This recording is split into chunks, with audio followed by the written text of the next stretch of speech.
el análisis que ha venido realizando México Evalúa. Yo le agradezco mucho esta tarde a Mariana Campos, economista, directora general de México Evalúa, que nos acompaña esta tarde. ¿Qué tal, Mariana? Qué gusto platicar contigo. ¿Cómo estás? Muy bien, muchas gracias. Un saludo a ti y a tu auditorio. Muchísimas gracias. Pues aquí tenemos parte de la información que ustedes han estado compartiendo desde México Evalúa. Pues fíjate, esta mañana coincidentemente el presidente Andrés Manuel López Obrador aseguró que ahora sí, para septiembre, estará listo el mejor sistema de salud del mundo. Y esas comparativas con otros países, ¿no? Que ha venido dando el presidente a lo largo de su sexenio. Dice que para finales de septiembre, cuando concluya esta administración, tendremos un gran sistema de salud.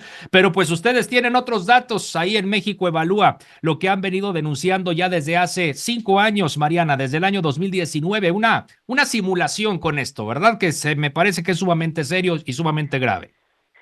Bueno, nosotros lo que hemos hecho es estudiar y monitorear los datos de los informes oficiales del gobierno sobre los saldos y, digamos, los depósitos, así como los pagos que ha hecho el Fondo de Salud para el Bienestar.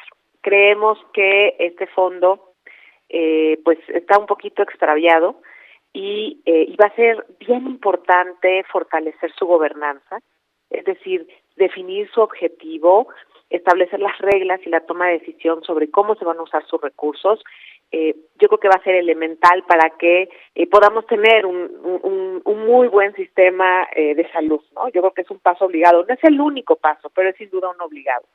Lo que hemos visto pues es que el fondo ha perdido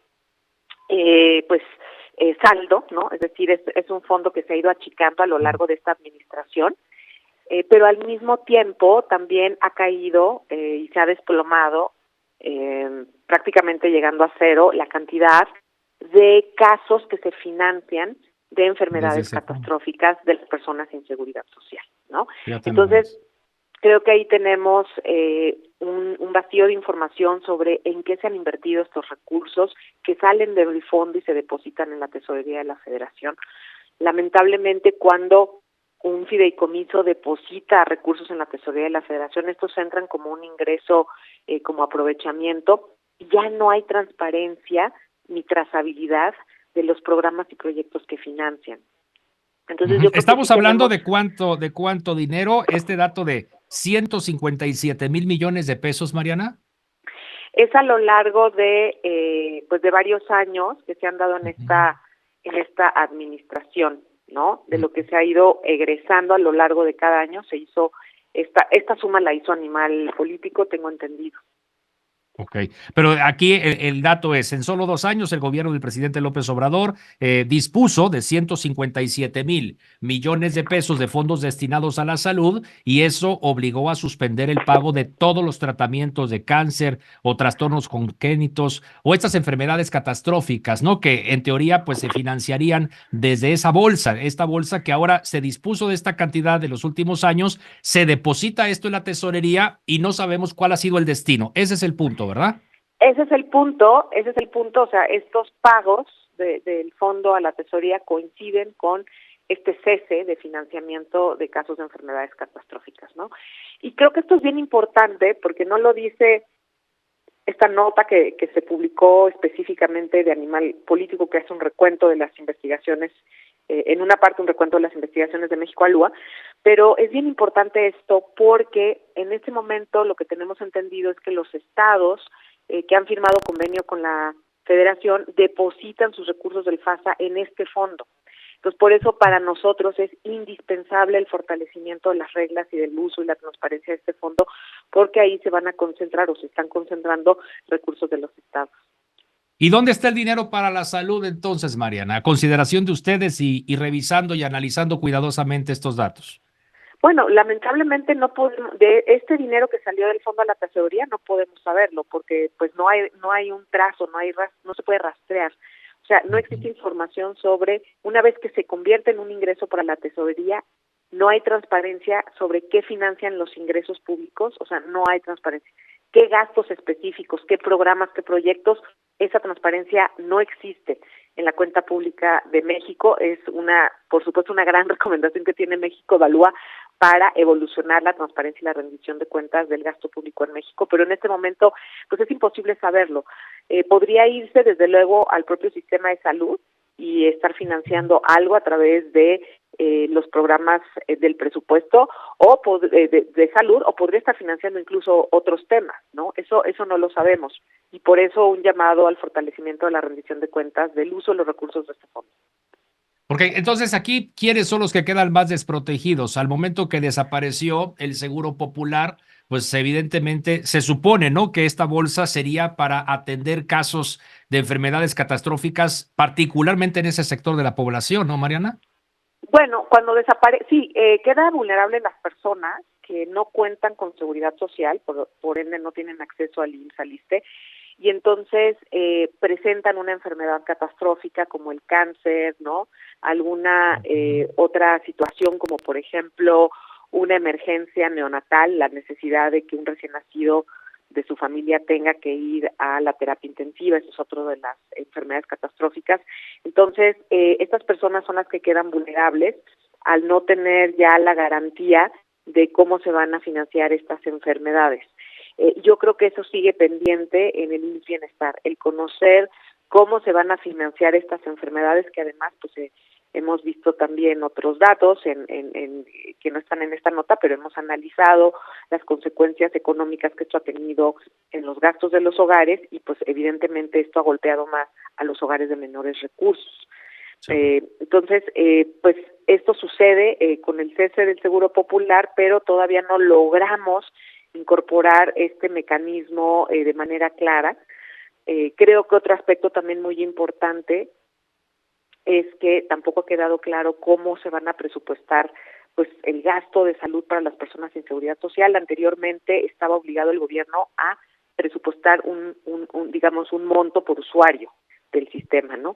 Eso cambió con algunas de las reformas que se hicieron cuando se cerró el Seguro Popular, y ahora lo que tenemos entendido es que no hay una presupuestación por usuario, y nos parece que para que un derecho pueda aterrizarse en la práctica y la persona pueda recibir un servicio a cambio, es muy importante considerar el número de personas que lo utilizan y tener un presupuesto realista en función de ese dato. Claro. La gran tragedia en temas de salud de nuestro país, claro, evidentemente después de todo lo que vivimos y sufrimos con el COVID y la cantidad de personas fallecidas y la forma en la cual se manejó la pandemia. Pero pues el otro gran tema es este del cáncer, y particularmente los niños con cáncer y la falta de medicamentos, y ahora pues este dinero que no sabemos a dónde se fue, Mariana. Es completamente cierto. Lo que pasa es que muchos de los datos pues de la atención al cáncer se nos desplomaron. Por ejemplo, para atender cáncer infantil entre 2012 y 2016, pues hubo un presupuesto de 500 millones de pesos, ¿no? Después bajó a 300 millones, pero en 2021 fue solo de 21 millones, ¿no? Y esto tiene que ver al mismo tiempo con un recorte pues de los tratamientos. Obviamente el cáncer de mama presenta una situación similar, entonces lo vemos tanto en el número de personas atendidas como en el presupuesto, que eso se vino abajo, y esto es indispensable levantarlo para que las personas continúen con sus tratamientos, para que obviamente en la práctica se les garantice el derecho a la salud y a la vida. Pues hay datos aquí que lógicamente saltan a la vista, como mencionamos, el tema del cáncer, esto que cuestionamos una vez más, dónde está el dinero para atender los graves problemas de salud entre la población más vulnerable. También hay otros temas relacionados, ¿no? Por ejemplo, este gobierno ha dejado sin consulta médica a 46% de enfermos pobres y sin cirugía a 500,000 personas. O sea, esto también es parte, ¿no?, de esta, vamos a decir, desaparición o no transparencia de estos recursos económicos, Mariana. Sí, creo que todo tuvo que ver con este cese del seguro que estaba operando, y el que no hubo capacidad durante muchos años de poder sustituir esos servicios, ¿no? De manera. Entonces, pues hemos visto al mismo tiempo no solamente reclamos sobre la provisión de medicamentos, sino esos datos de los que tú hablas muy importantes, que ha caído la operación de la consulta médica. Y dentro de esa consulta que vemos, bueno, ha pegado de manera prácticamente pareja lo que es diagnóstico, es decir, podría estar pasando que hay gente que ya tiene alguna enfermedad importante y no lo sabe porque está viendo menos diagnóstico, así como también temas de seguimiento a enfermedades crónicas, en donde se vuelve muy delicado interrumpir los tratamientos, ¿no? Porque puede haber complicaciones de salud que arriesguen la vida, que profundicen las enfermedades y que, no menos importante, afecten también el tema presupuestario, ¿no? Tanto de las familias como del propio gobierno para tratar de arreglar los problemas de manera tardía. Entonces sí vemos ahí que esto debe ser un asunto prioritario en la agenda del gobierno de México, de cualquier gobierno que siga. Sí. El dejar muy bien instalado el tema de qué va a pasar con las enfermedades catastróficas, qué va a pasar, cómo se va a recuperar la consulta médica, ¿no?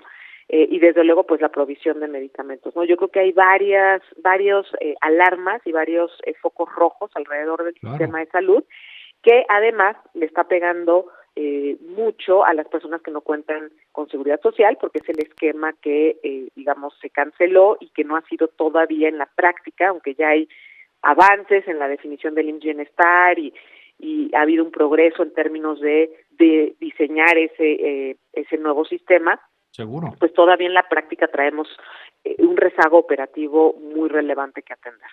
A eso voy, ¿no? Estamos en proceso electoral, hay 3 candidatos a la presidencia de la República, pues es el momento, ¿no? De escuchar posturas, por una parte, y propuestas, ¿no? Viables para tratar de resarcir, para tratar de cerrar esta brecha, ¿no? Si antes decíamos que íbamos a ser Dinamarca, dices, caray, pues eso no se consiguió, difícilmente se va a conseguir, al menos en los próximos años, pero sí tendríamos que estar pensando en metas alcanzables, sobre todo porque está de por medio no solo la calidad de vida, sino la vida misma de millones de mexicanos.